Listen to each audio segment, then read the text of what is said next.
Il est 13 heures.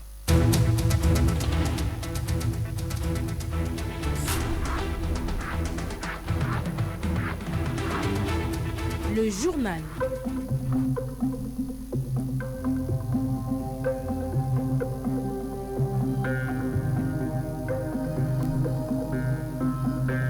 Madame, Monsieur, bonjour. Les titres de votre 13h. Explosion hier à Port-Gentil d'une grenade entre les mains d'un fidèle de l'église Bethel au quartier Touafilaos, faisant ainsi 2 blessés.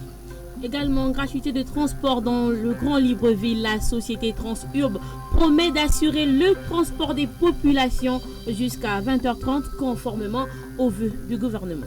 Enfin, la communauté internationale célèbre ce lundi 22 février 2021 la journée mondiale du scoutisme au Gabon.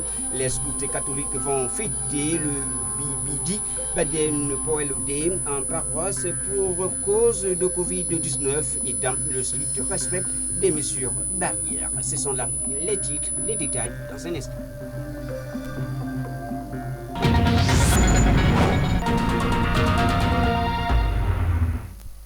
Une fois de plus, bonjour et merci d'avoir choisi Radio Gabon pour vous informer. Je suis Guy David Mbumba, juste à mes côtés pour m'accompagner, Nelly Mouchogo. Bonjour Nelly. Bonjour Guy David. En ouverture de ce journal, on parle de cette gratuité dans le domaine du transport. Transurb Nelly est donc prêt à poursuivre cette décision gouvernementale. Le directeur général de cette société de transport rassure que les populations seront transportées en toute sécurité. Nick Jocelyn Fouba.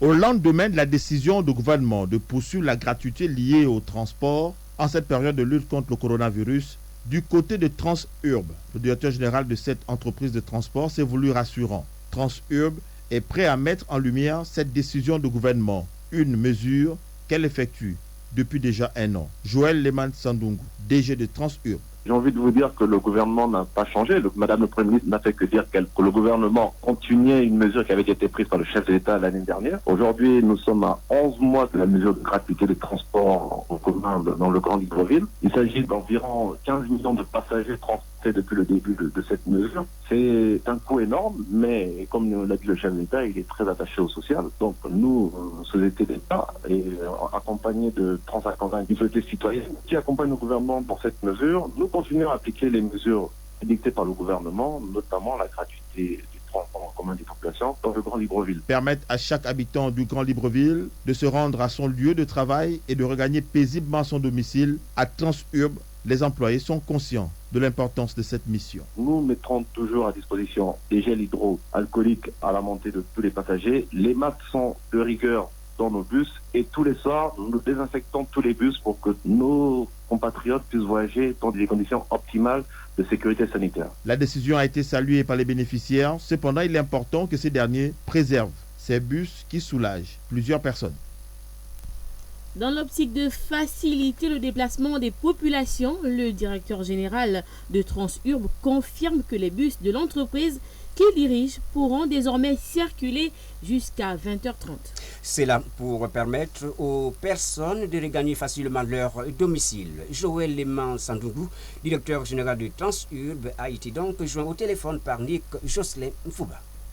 Nous pouvons dire aux usagers, que les bus de Transurb seront toujours disponibles pour eux, ça c'est un. Mais deux, il y a une mesure qui est fondamentale qui a été prise par le chef de l'État lors du dernier conseil des ministres. Nous avons l'autorisation, nous, de circuler après le couvre-feu jusqu'à 20h pour permettre à tous les retardataires, parce qu'on a constaté effectivement qu'à partir des 18h, il y avait de gros embouteillages et donc il y a pas mal de nos compatriotes qui avaient du mal à rallier leur domicile. Nous avons donc les autorisations de transporter toutes les populations au-delà de l'heure de couvre-feu jusqu'à 20h pour faciliter les déplacements des populations. Donc nous avons commencé vendredi. Nous avons travaillé jusqu'à 20h, 20h30 et donc à partir de lundi, nous allons continuer cette opération.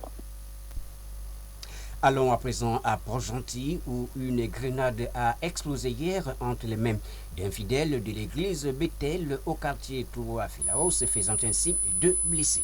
La grenade aurait été ramassée sur le chemin du retour par un adolescent âgé de 17 ans qui se rendait à l'église. On écoute à ce propos le procureur de la République près le tribunal d'instance de Port-Gentil, Léon Ngo Paouin. J'ai emprunté un vélo, là où je suis le responsable à la cellule d'un lycée. Donc avec ce vélo-là, je me suis rendu à 6h à Tchenguet, vu que je n'ai pas dormi samedi. J'ai appelé maman pour dire que je dors à minuit, que je n'ai pas ma tenue de culte. Donc je suis parti à 6h avec le vélo, prendre ma tenue que j'avais culte à 10h. Et en partant, je suis juste passé pour tourner, c'est lui que c'était la route la plus proche. Quand je suis arrivé, avant d'arriver, je pense que la vérité divine, et avant aussi une poubelle. Je pense qu'il y a la poubelle. Il y avait beaucoup de choses au sol, tout ça là, il y avait des barrages. Vu que la pédale aussi déconne, donc je me suis arrêté. Et j'ai vu le truc en question. Et lorsque j'ai vu le truc en question, j'ai ramassé la grenade. Étant je ne savais pas que c'était une grenade, vu que c'était en plastique, j'ai mis ça dans mon sac, je suis parti à la maison, je me suis changé, je suis revenu. Je suis revenu en pédalant, je suis parti à l'église. Après le culte maintenant, on était en réunion avec notre pasteur, tous les leaders. Vu que j'ai rangé l'argent qu'on m'a donné pour le taxi dans le sac, j'ai fait sortir le truc en question, que j'ai vu ça, j'ai montré ça à celui qui était à côté de moi. Il a pris la grenade, puis il est en train de regarder.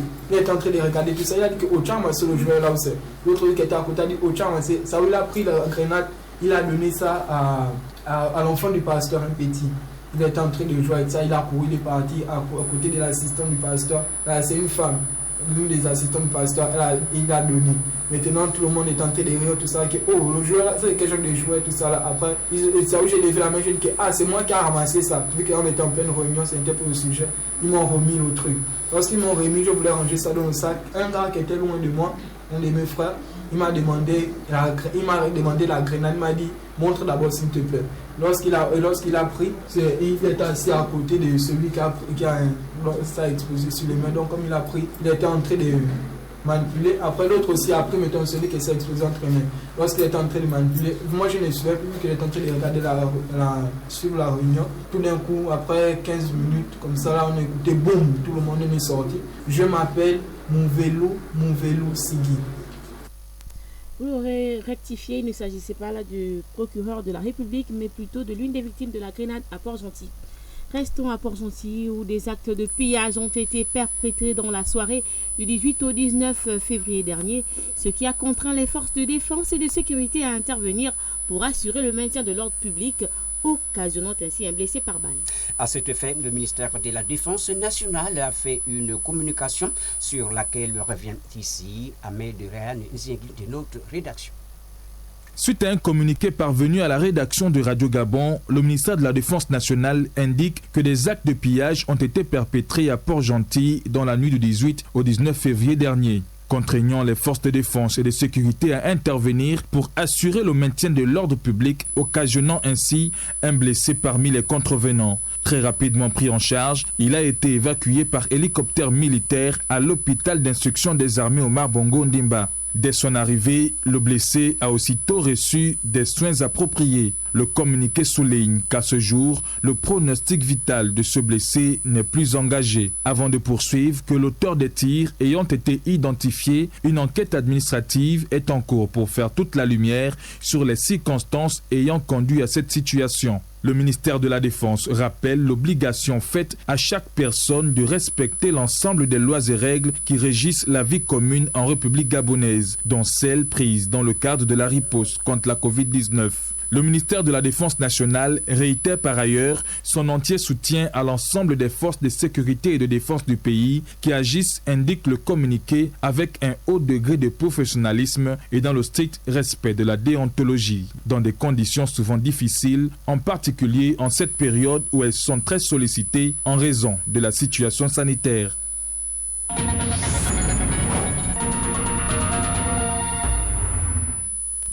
Parlons de la journée mondiale du scoutisme qui est célébrée ce lundi 22 février 2021 à travers le monde. Au Gabon, la communauté scout va fêter le Bipidi Baden Powell Day en paroisse pour cause de Covid-19 et dans le strict respect des mesures barrières. Pierre Désiré Mvele-Enam. Scout et guide catholique du Gabon toujours prêt. Scout et guide catholique du Gabon toujours prêt. Prêts, ils le sont toujours, et surtout lorsqu'il s'agit de célébrer la journée mondiale qui est consacrée à leur mouvement. Les scouts catholiques du Gabon ont débuté leurs bonnes actions samedi par l'orphelinat d'Onkok et poursuivent les festivités ce lundi dans la sobriété pour cause de Covid-19. Maïva, chef d'unité de la troupe paroisse cathédrale Sainte-Marie. On ne peut pas se rassembler tous ensemble à cause du coronavirus, donc on a demandé à chaque groupe, chaque mouvement scout des paroisses catholiques de se réunir et de fêter en paroisse et en groupe. Le 22 février, tous les scouts du monde entier seront unis pour célébrer cette journée, même par téléphone ou par photo. On sera tous ensemble, on va toujours célébrer la BP Baden Powell Day. Vieux de plusieurs années au Gabon, le scoutisme semble actuellement souffrir d'un manque d'adhésion. Mais pour Maëva, c'est pas pour autant qu'on doit le qualifier de mouvement dépassé. Ce n'est pas un mouvement dépassé parce que au niveau du monde entier, on voit beaucoup de jeunes qui s'impliquent, en fait, qui intègrent toujours ce mouvement. Mais au niveau du Gabon, nous avons un peu certains soucis où les jeunes délaissent certains mouvements. Mais nous sommes en train de revenir et essayer de ramener les jeunes au niveau du mouvement du scoutisme, en fait. Donc, un peu partout. Comme nous sommes de l'association des catholiques, nous essayons un peu au niveau des écoles, au niveau de l'église, de ramener les jeunes dans le mouvement du scoutisme. Outre le problème d'effectifs, les responsables des scouts catholiques doivent relever les défis des nouvelles technologies et de l'écologie. On essaye un peu d'apprendre aux jeunes comment vivre le scoutisme à travers Internet, à travers des publications. Apprendre le scout aussi à aimer la nature parce que c'est la base de tout, en fait. Le scout est toujours dans le plein air, aimer et protéger la nature, en fait, qu'il faut qu'il milite toujours dans ça. Fondé par Lord Baden-Powell, le scoutisme a pour vocation d'apprendre aux jeunes à prendre des responsabilités et à les assumer. Le mouvement scout est fait par les jeunes et pour les jeunes. Il compte plusieurs adhérents au Gabon appartenant à divers horizons religieux. Désiré Vélé Eman nous fait ici connaître Georges Walker Anchoué, un jeune que le scoutisme a profondément transformé.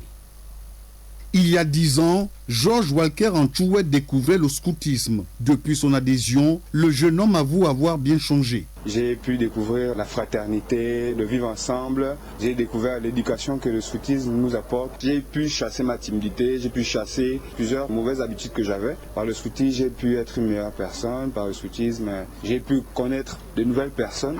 Grâce au scoutisme, j'ai pu aller déjà à l'intérieur du pays. Donc, j'ai pu aller aussi au Cameroun, participer à un jamboree, c'est-à-dire qu'il y a un rassemblement des scouts au niveau d'une région ou d'une sous-région. Parmi les nombreuses activités du scoutisme, le Boy Scout a surtout apprécié les camps. Ils lui ont appris beaucoup de choses qui lui servent dans sa vie quotidienne. On nous apprend les signes de piste, on nous apprend le froissatage, on nous apprend les nœuds, pouvoir nous débrouiller. La base d'abord c'est la débrouillardise, c'est nous apprendre à nous orienter, à nous dépasser aussi, quitter le confort de la maison pour se retrouver le premier état qu'est la forêt. De cet état qui n'a encore rien, mais on peut transformer et faire de nous de bons citoyens de demain. Georges Walker Anchoué, qui arbore désormais une mine joviale et assurée, nous a précisé qu'au Gabon, l'âge d'adhésion au scoutisme est de 7 ans et une fois on est scout, on le demeure à vie.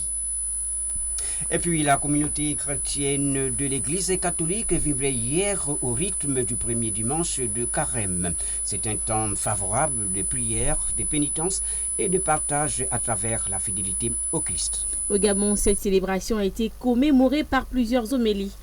Rolande Sylvanie Andem.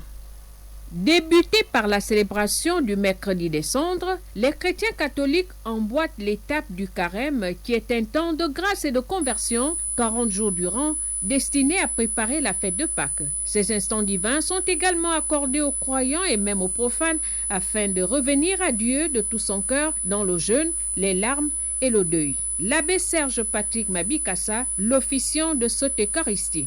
Ce temps de carême nous prépare à renouveler notre profession de foi que nous allons opérer le samedi saint pour vivre la liberté des enfants de Dieu. Rejetez-vous le péché, nous dirons, oui, je le rejette. Mais quel est celui qui a vaincu le péché? Dans la page d'évangile que nous avons écoutée, après le baptême de Jésus au Jourdain. Le carême est toujours pour l'Église catholique un temps favorable en vue d'une véritable incorporation de Christ à travers la fidélité à son Église par un vécu authentique dans l'Esprit Saint, signe d'appartenance à Jésus-Christ le Seigneur. Nous sommes appelés, comme nous l'a rappelé et invité notre Père archevêque, à nous redonner ou à redonner à Dieu une place dans notre cœur. Comment est-ce que nous pouvons donner une place à Dieu dans notre cœur, dans le cœur de ce pays? Lorsque nous allons nous donner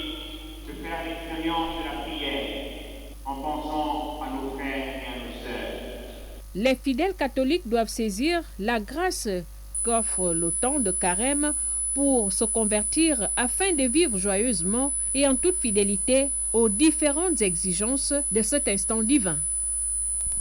On parle à présent d'environnement et précisément de la diversité de ressources naturelles. Le défi qui s'impose à notre pays est de conserver et gérer de manière durable cette richesse. L'apport de la recherche scientifique dans ce challenge avec notre reporter Lise Obon-Angoro. La recherche scientifique, la conservation et la gestion durable des ressources naturelles sont intimement liées, soutient le docteur Priscilla Linda Omwende Mouragadja, directeur de recherche à l'École nationale des eaux et forêts. On conserve ce qu'on connaît. Si on ne connaît pas la ressource, si on ne l'a pas suffisamment comprise, ce sera difficile de la conserver. Les êtres vivants naissent, se reproduisent, interagissent avec le milieu. Dans le cas du Gabon, on a plus de 22 millions d'hectares de forêt, plus de 5400 espèces végétales seulement. S'il faut ajouter la faune, il y a quantité d'espèces qu'il faut comprendre, dont il faut connaître le milieu de vie, les habitudes de vie, et c'est vraiment la recherche qui soutient tout ça. Avec ses 22 millions d'hectares de forêt et des ressources naturelles abondantes, le Gabon doit investir dans la recherche scientifique pour relever le défi qu'impose un tel patrimoine. Le Gabon a tout intérêt à investir dans la recherche scientifique. Le continent africain fera face à de nombreux défis. C'est un continent qui est jeune et qui est en pleine expansion, en tout cas démographique. Donc d'ici 10 ans,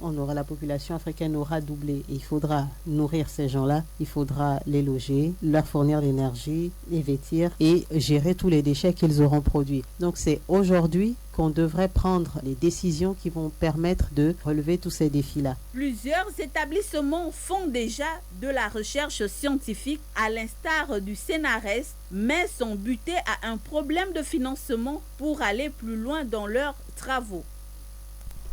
Allons à Oyem dans la province du Haut-Linthème où une délégation conjointe des ministères de l'économie et des finances vient de séjourner. C'est là pour détecter les agents fantômes de la main-d'œuvre non permanente. Le point avec notre correspondant Philomène Edebian Mesui.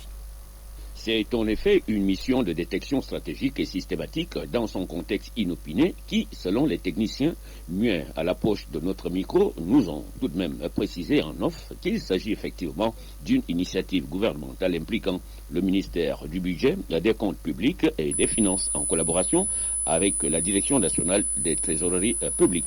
Étant entendu que le Gabon est engagé dans le passage à une gestion budgétaire axée sur les résultats et une rétribution rigoureuse du budget alloué au paiement des salaires des ministères sectoriels, cette mission s'apparente tout de même, mais au loin, à celle liée à la lutte contre l'enrichissement illicite dans la mesure où elle vise à détecter le personnel fantôme, mieux les absents non justifiés de la main-d'œuvre non permanente selon la même source. Sous forme d'un recensement, les concernés ou le concerné doit présenter les documents justifiant son engagement et sa présence au poste. Après Oyem en début de week-end, la même mission est attendue dans les autres départements pour un séjour d'une semaine dans le Haut-Linthème. Quant aux absents, aucune réponse fiable nous a été fournie. En ligne d'Oyem pour Radio Gabon, la référence, Firmin et les bien mesures. Sans transition, les nouvelles hors de nos frontières, c'est l'affaire de Caroline Assoumoubombe. Bonjour Caroline. Bonjour Guy David. Le Premier ministre de la République démocratique du Congo, Jean-Michel Sama Lukonde, commence ses consultations pour réformer son gouvernement. Le chef du gouvernement de ce pays compte réduire le nombre de ministres. Il devrait être moins de 45 ministres au lieu de 65. Le Premier ministre doit rencontrer également des délégations des partis et regroupements politiques de l'Union sacrée, les responsables de la société civile et des organisations socio-professionnelles. Ces consultations se tiennent à l'hôtel du gouvernement et la primature se donne une semaine pour clôturer ces consultations. Et puis, le dépouillement des bulletins de vote est en cours au Niger. Le scrutin a toutefois enregistré la mort de 7 agents électoraux. Leur voiture a sauté sur une mine dans la région de Tillabéri. En rappel, plus de 7 millions de Nigériens étaient appelés à se prononcer au second tour après le premier tour le 27 décembre dernier. L'attaque a été condamnée par le ministre de l'Intérieur. Enfin, le crash de l'avion militaire de Beech Craft King R350 a tué plusieurs personnes. 7 personnes sont mortes dans ce crash. L'avion était en mission de surveillance lorsqu'il s'est écrasé après une défaillance du moteur. Merci à vous, Caroline, pour toutes ces nouvelles.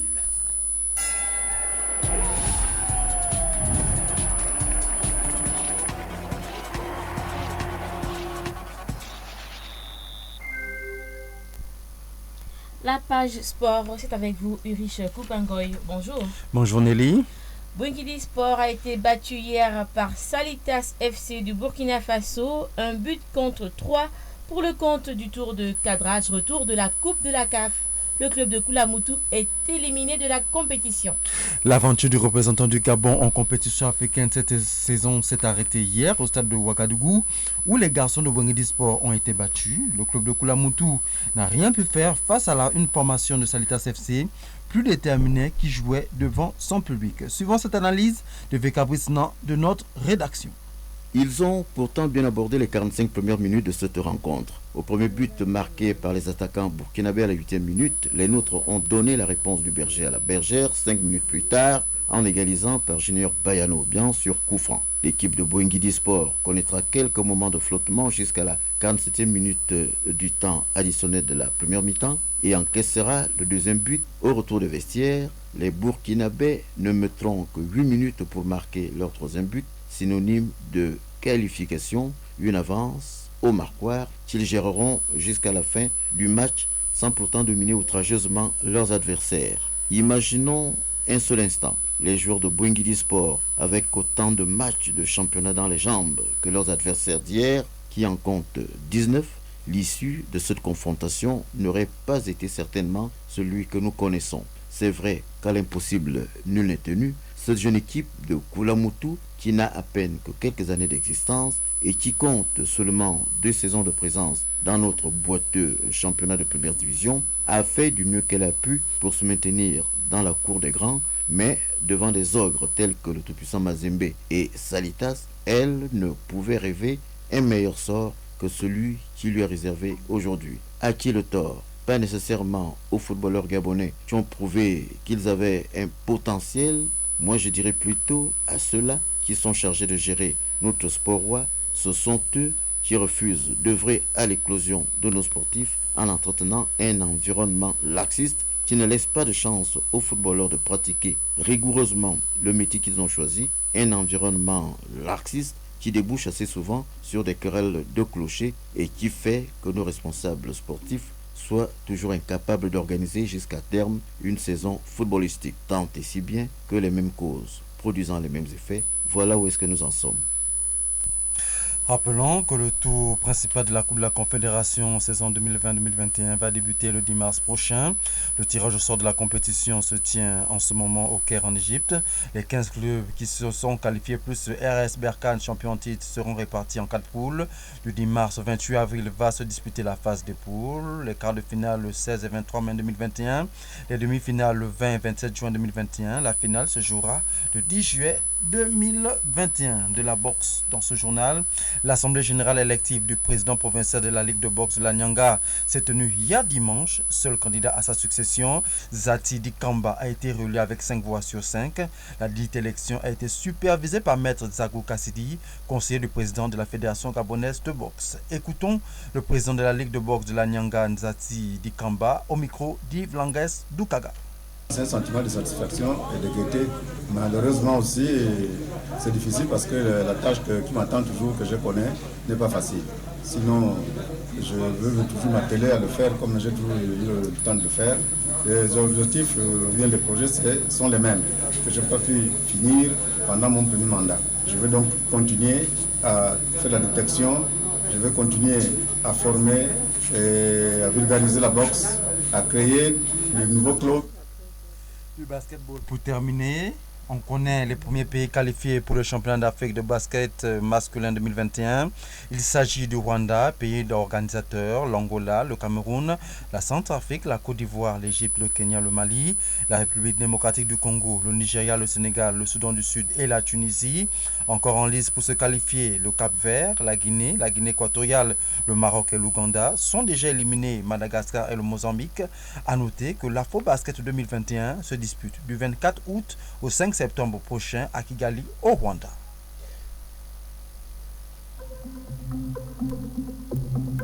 Voilà, madame, monsieur, c'est avec ces nouvelles de sport que nous refermons ce journal. Tout de suite, le rappel des titres. Explosion hier à Port-Gentil d'une grenade entre les mains d'infidèles de l'église Bethel au quartier Touafilaos, faisant ainsi 2 blessés. Gratuité de transport dans le Grand Libreville. La société Transurbe promet d'assurer le transport des populations jusqu'à 20h30 conformément aux vœux du gouvernement. Enfin, la communauté internationale célèbre ce lundi 22 février 2021 la journée mondiale du scoutisme. Au Gabon, les scouts catholiques vont fêter le Bibidi Baden Powell Day en paroisse pour cause de Covid-19 et dans le strict respect des mesures barrières. La mise en onde de ce journal était assurée par Fide Tanguy Bumbaga, à la réalisation Elda Nelly Ikumba. Merci à vous pour votre attention. Merci également à Caroline Assoumou et Ulrich Koubangoy pour leur collaboration rédactionnelle. Je suis Gita Vimbumba, j'étais accompagné de Nelly Munchugo. À demain, même heure, même fréquence.